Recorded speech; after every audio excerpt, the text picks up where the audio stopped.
Hello, everyone. It's Charlton.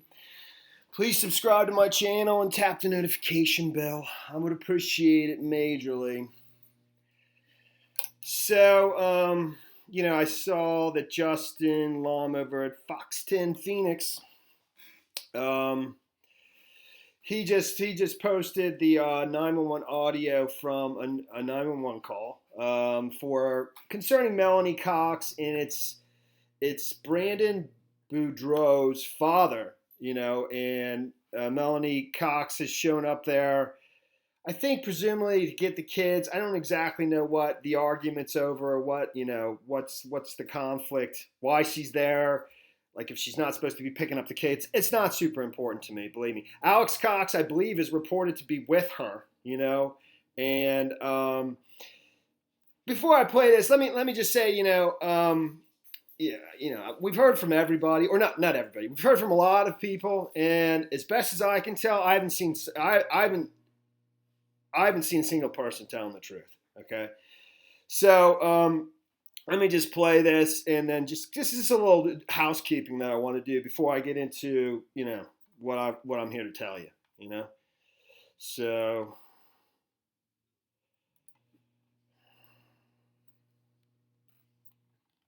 So again, well, let me just it says via Fox 10 Fox 13. So he got them from Adam Hurwitz, I guess. Fox 13 in Salt Lake City, I believe. We are now hearing the 911 call from 11/14/19, excuse me. So that's November 14th, December 19th. And the incident where supposedly Brandon Boudreaux was, shot at by, I think, a Jeep truck, or a Jeep, of some kind, by somebody who we don't know. That was October 2nd, 2019. So that's, a month, or just a little bit more than a month before this incident. But that was in Gilbert, Arizona, in his new home, where he's being shot at in his Tesla Model X, $80,000 car. So this is in Utah. This is in American Fork, Utah, at his parents' house. Maybe the kids are staying with his parents, possibly. Don't know. Where police say Melani Boudreaux, Lori Vallow's niece, trespassed on the property of her ex-husband Brandon's parents. I previously reported that her uncle, Alex Cox, drove Melani to the home in a 2020 Kia Telluride.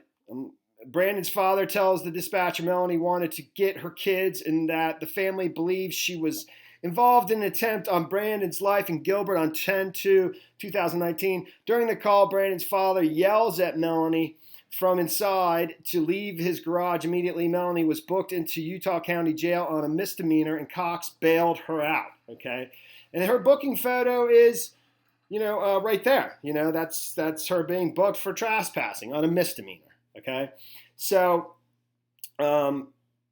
let's just play it. Happened that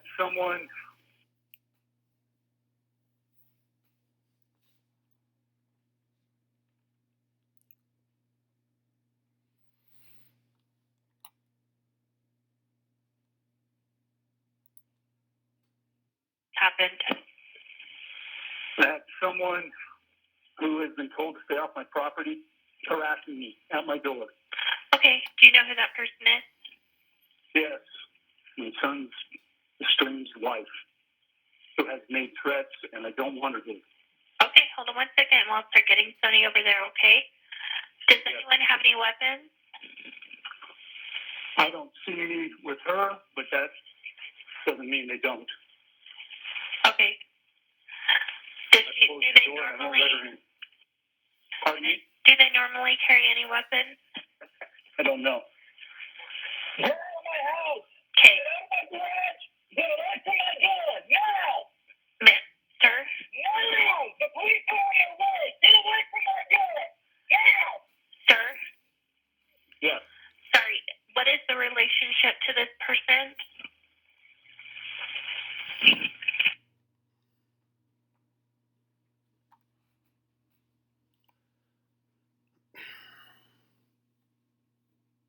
It's almost done.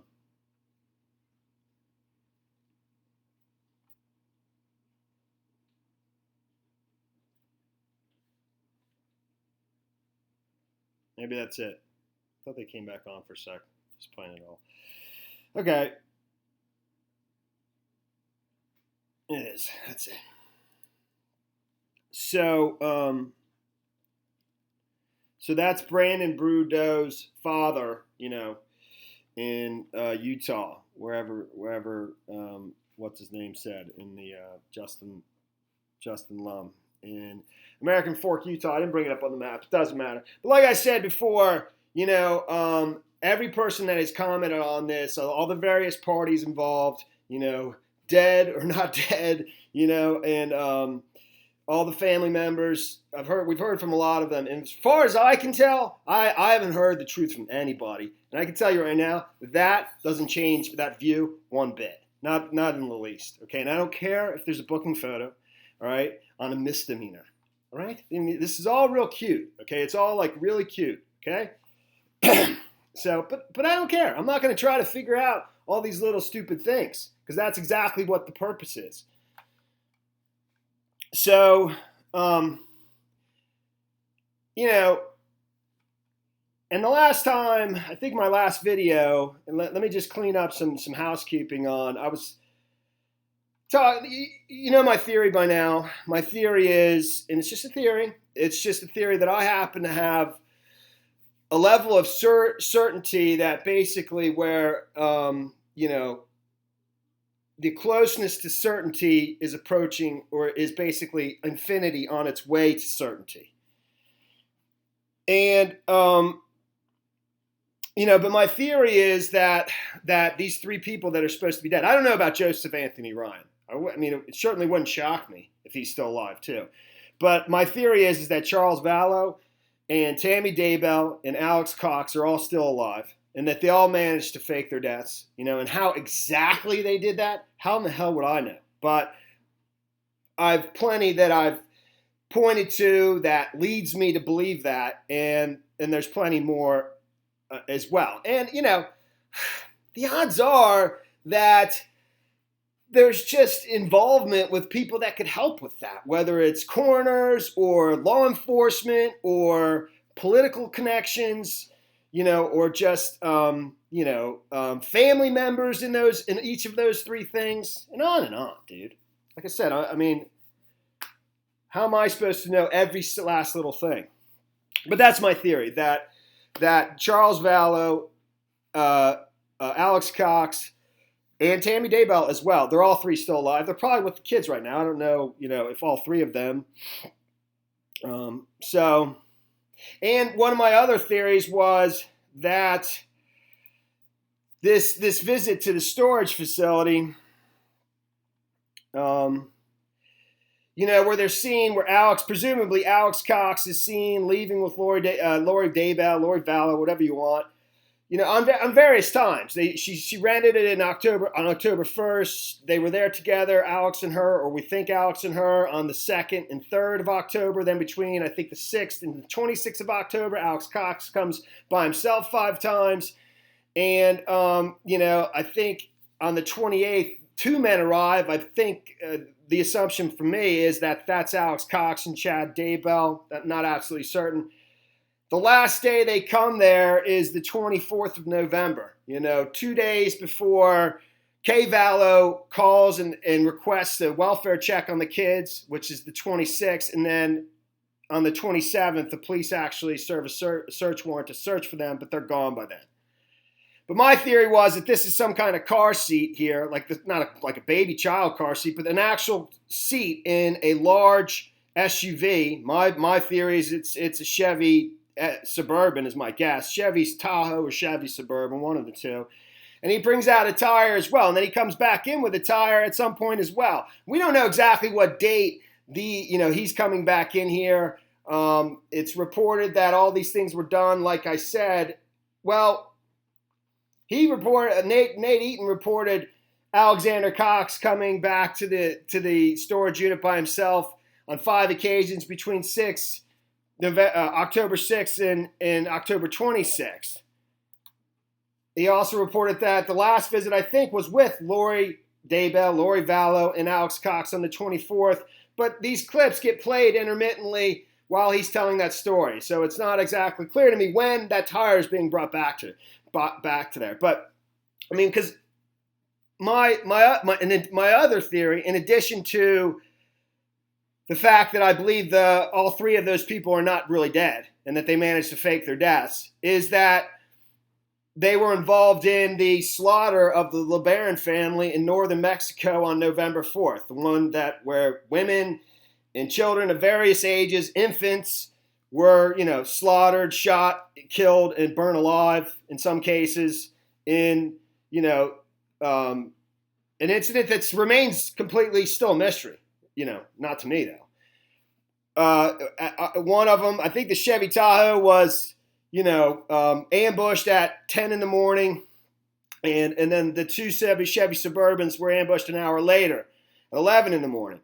And they were going from one location in northern Mexico to another town, presumably for a wedding. My theory was that they were traveling, that they were Latter-day Saints people. It was a community of like 150 people, the LeBaron family. They're fundamentalists. I don't have to go through this every single time. But my theory was that they were transporting drugs, and that they, the idea, I think, would be that you use the women and children to transport the drugs, because it's a cover. And the drugs were in a tire and a seat. And these people they knew about it. And so they basically ambushed them and stole the drugs from them. But they had to go there with a backup tire and a backup seat, to put in there, because they're going to take the tire with them, take the seat with them that's got the drugs in it. And they don't want it to look like it was a hijacking to steal drugs, because, people would just make that connection, and then they would have to look for the person who stole the drugs. Whatever. My only thing it's just a minor thing, is all I wanted to point out is, and this is him bringing the tire back in. In another clip, I'm not going to play it here, he's taking the tire out. I don't know if it's exactly the same size. It doesn't matter too much to me. And it doesn't even matter to me exactly what days they're coming in and out of there. I feel pretty comfortable in where I'm heading, okay? And what my point is that's a damn big tire. That's a big tire, dude, okay? And, I went out and stood next to my truck's tire. My truck's tire is not as big as that tire. That's a big tire. It looks a lot like a Chevy Suburban tire to me.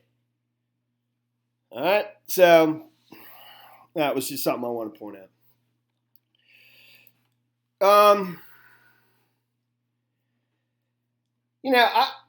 I've looked at this over and over, and it's not terribly important. Okay, and this is just like a screenshot from his video from the best Looney Tunes ever.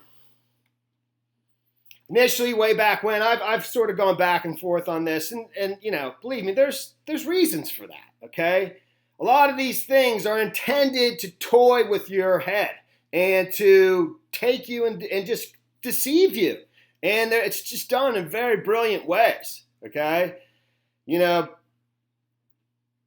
to time, due to many things, many things. Very sophisticated stuff. But whatever, this is posted at some YouTube page. I think this is the radio station for his brother, Adam Cox, who's pictured right there. He's a radio personality in Wichita, Kansas, I believe. All right. And I think at one point, early on in Arizona, at one point he, was a radio personality at the station there and had a morning show, and maybe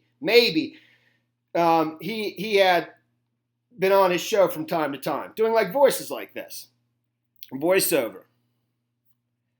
But this is published in June 2016. At the time when I first started looking at this, I'm like, how can that possibly be? This guy's supposed to be 51, 52 years old by the time he died. That would make him 49 here. And to me, it's just ludicrous that he was 49 in that picture. Whether he is, whether he isn't, I don't really care, okay? But it's still, that's what, it just was bothering me. I didn't believe it, and it just, I couldn't let it go. Same thing here. That's just one little, clip of him that dude's supposed to be 49 years old, but whatever. I don't care, man. And I had this idea that, because this picture, what's popped up basically over, I think, where I first saw it was Adam Herbert's Twitter feed, or in a video he had done, a news report he had put together. And then he also posted the picture of it on his Twitter feed. And this isn't it, actually. This is from a different news report. His is slightly different, just because of, for whatever reason. I don't know. For some reason, you don't get quite this accentuation in the neck, this goofy neck. It's just weird looking. Who cares? But it's just a little bit different than Adam Herbert's. But I was making the case that I had thought I definitely had figured it out, and that basically how these people managed to fake their deaths is that they had a body double of somebody who had plastic surgery before, and then those three people didn't know that they were going to be, serve as a body double for all these three individuals. They thought they were probably part of some other scam. And then when the time came, their number was up, and they were basically killed and made to look like they were the dead person for Alex Cox, the dead person for Tammy Daybell, the dead person for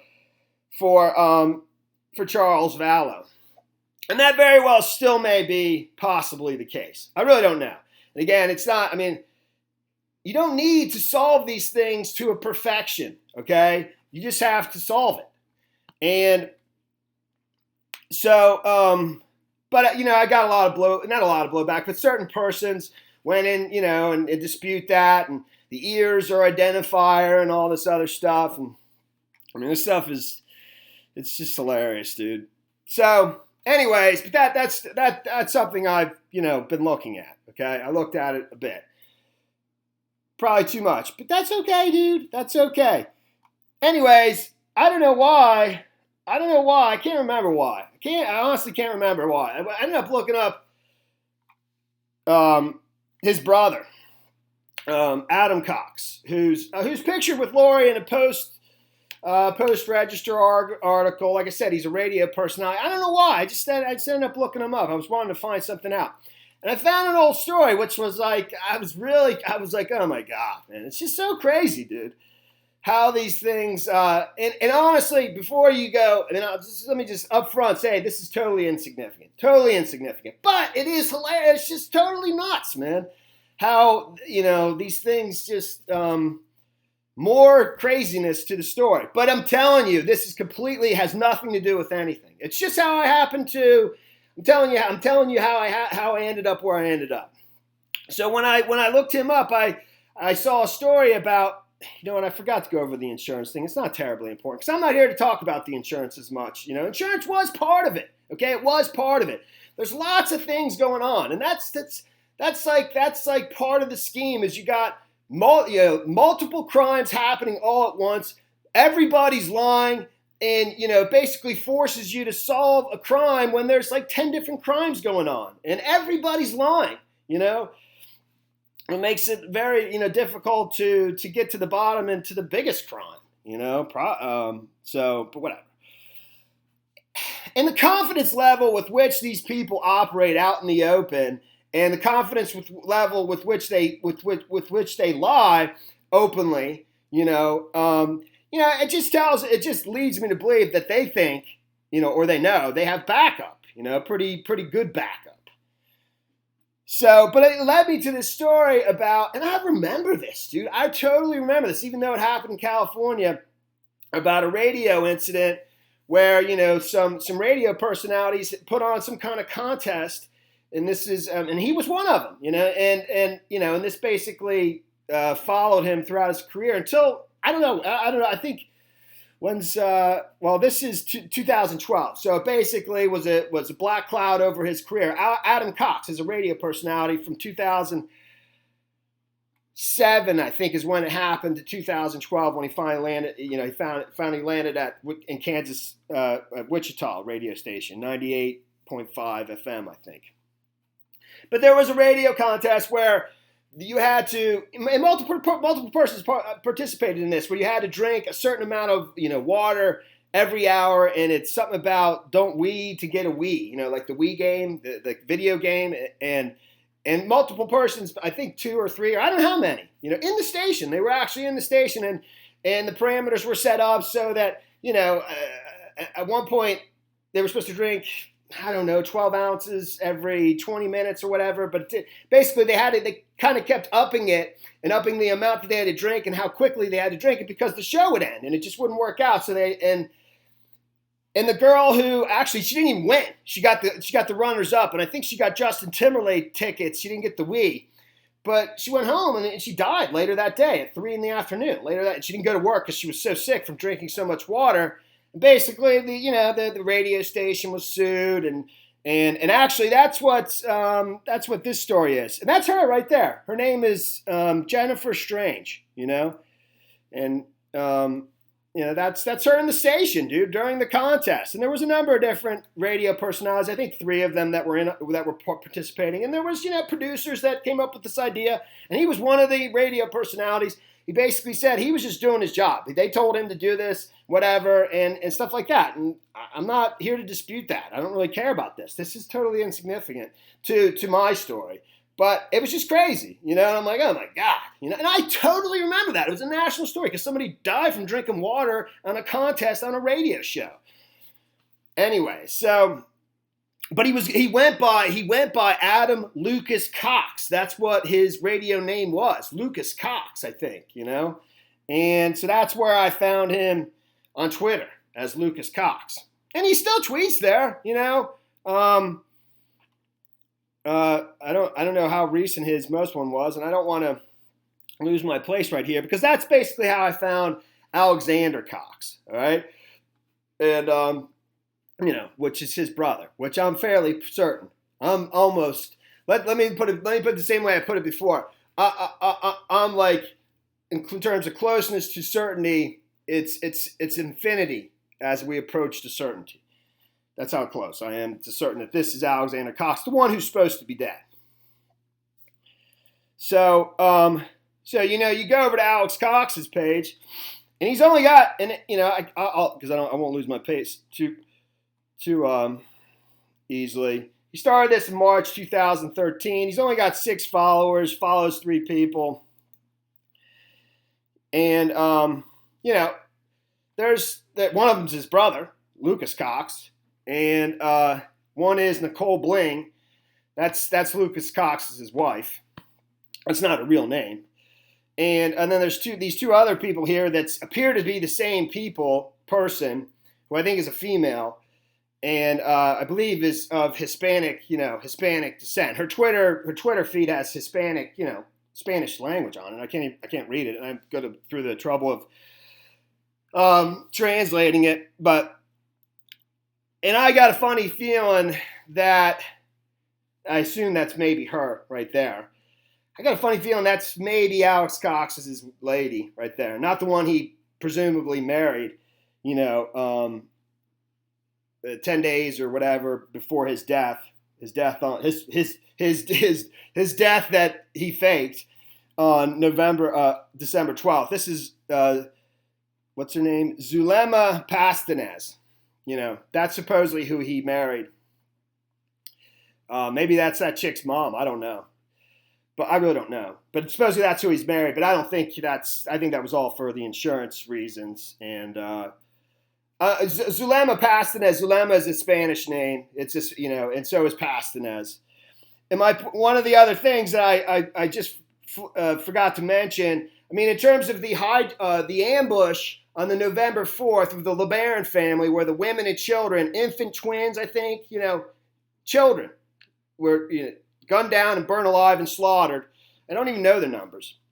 But one of the things was one of the vehicles had pulled over supposedly because of a flat tire. I don't know how they came to that conclusion. I assume because a tire was taken off, and it was, it was visibly taken off the charred vehicle, but you could see that the tire had been taken off. So they came to that conclusion that they had a flat tire. And that's why I came up with my theory that, that's part of what led me to this idea that, they were part of it and that the drugs were in the tire. But in the reports, and we don't know. Nobody's been arrested. They arrested somebody. It turned out to be nothing because it wasn't the person, because it wasn't the cartels. Okay. And, but the kids reportedly heard, said that it was people that were speaking Spanish, okay, and like I said, and her this person's Twitter feed, whenever she tweets, she speaks in Spanish. I have a funny feeling that Alex Cox speaks Spanish. He does voiceovers. Anyways, let me keep going. So, I don't know who Natasha Campbell is. I really don't, and it's possible it's this person, and that's her like real name or American name. I don't know. I really don't know.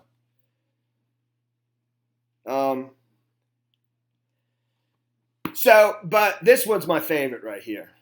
This guy, Kevin Cease. Okay. And this is his Twitter account. I guess he lives in Seattle, Washington. It's an interesting picture he's got there.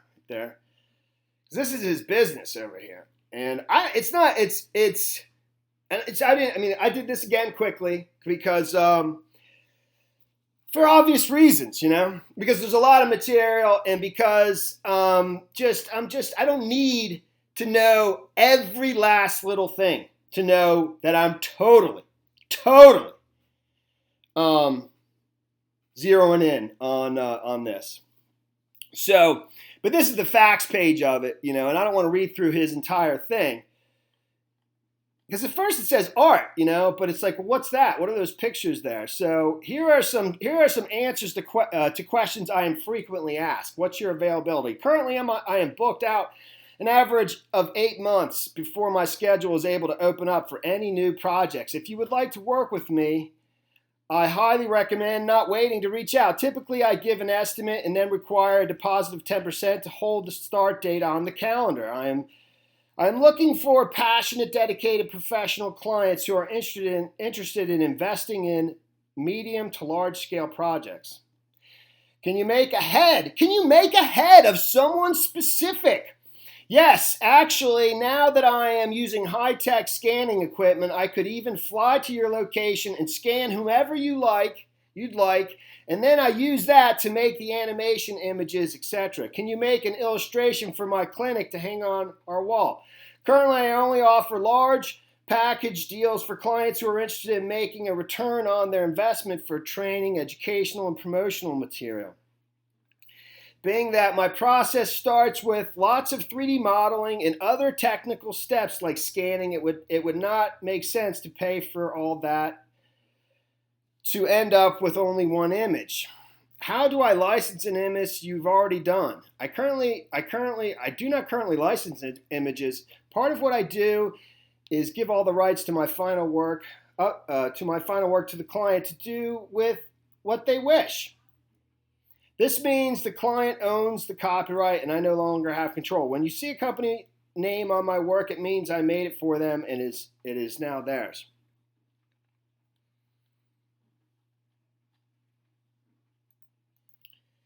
About me. I've worn many hats and enjoy the challenges presented behind every one of them. Okay, maybe not all. From commercials, sketch comedy, and live production to medical illustrations, 2D, 3D animation, compositing, and modeling. I went to whatever.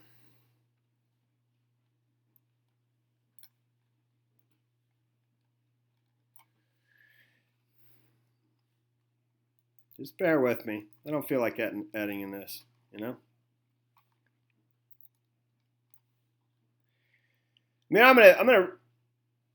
went to Academy of Art University for animation. I also have studied extensively with online schools such as whatever. I believe we live in a time where most universities and private colleges are driving students into debt without providing practical education in art and animation.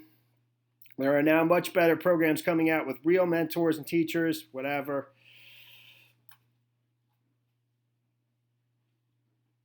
Process. There it is. Process. That's what I need.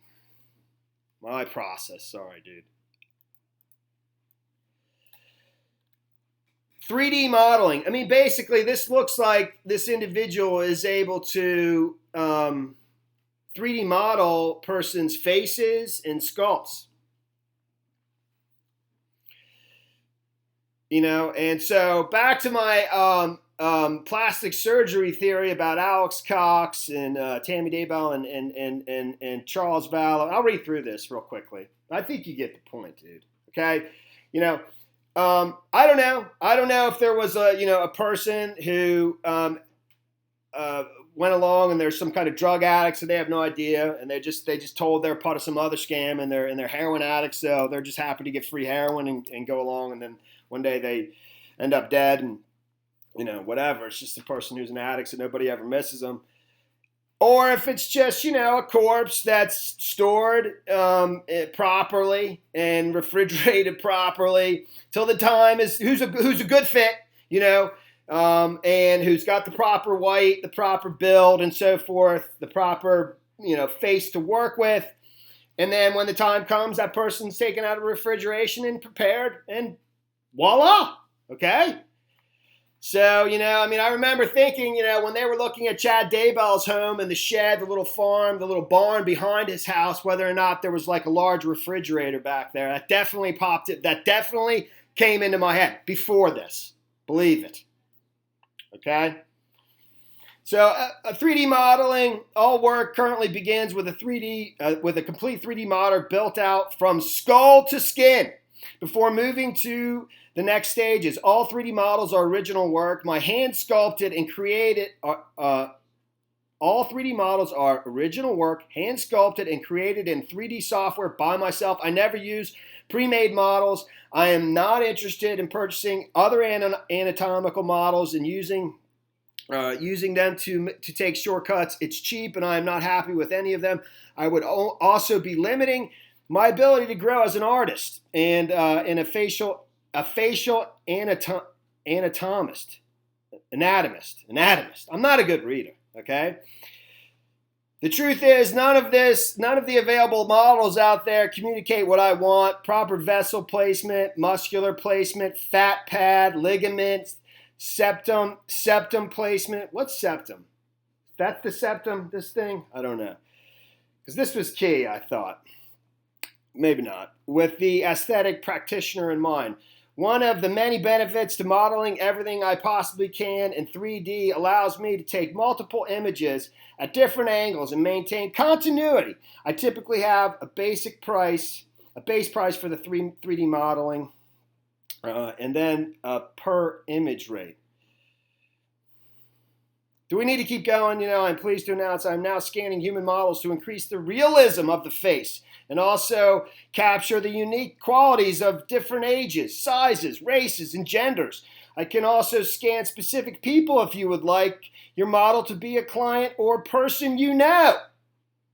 Bones and other items can be scanned if needed for other types of projects. Models are scanned in properly controlled lighting conditions and then cleaned up, retropologized, UV'd, and textured. The scanned model is then cleaned up in different software where it is retropologized, textured, and exported into rendering program I use to create the results seen above. You get the point, man. Okay? So, that's pretty much it. This is Nicole Bling's Twitter account, and Adam Cox is his wife, and it's just it's right at the top of the people she follows and following and follows, following and follows. You ever have that moment in like a game where you got your hand on the piece, or the other person has the hand on the piece, you got the hand on the piece, and you're not moving it because you don't know if that's the move you want to make, and you're sitting there thinking, and finally you make your, you decide, okay, I'm going to, and the second you take your hand off, you realize that was the move that just knocked off about 10% of the game pieces off the board. And you wish you had like a do-over. But, you know, I don't think so. I don't think so, dude. No do-over. And that's the story there, man. Thanks for watching my videos. Please subscribe to my channel. Give me a like down below. I'll see you in the next video. Later, man.